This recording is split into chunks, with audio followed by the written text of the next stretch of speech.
Dear Telangana ప్రజలారా, ఈరోజు తెలంగాణలో ఎంపీ ఎలక్షన్లు అవుతున్నాయి. హైదరాబాదు సిటీలలో ఈవీఎంలు పబ్లిక్ ఉన్న స్ట్రెంత్ బట్టి ఈవీఎంలు కుదించలేకపోయి ఇవాళ హైదరాబాదులో లైన్లు నిలబడి ఎవరు ఓటు వేస్తారని ఓటర్లు హైదరాబాదులో 30% కూడా దాటలేదు, 3 కూడా దాటిపోయింది. అంటే ఇది సెంట్రల్ గవర్నమెంట్ వైఫల్యమే.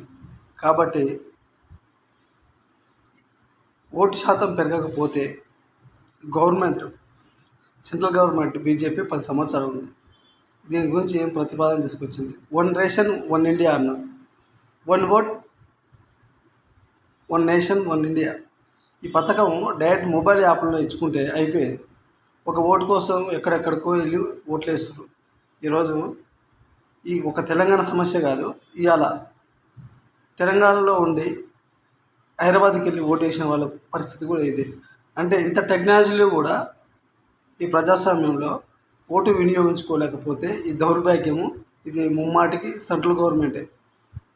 ఎస్, ఈ టెక్నాలజీలో కూడా మీరు డెవలప్ లేని స్కిల్స్ పెట్టి ఇంకా లైన్లో నిలబెట్టించేసి ఓట్లు ఏమంటే ఎవరు మ్యాక్సిమం కొంతమంది ఇవ్వట్లేదు, ఇష్టపడరు.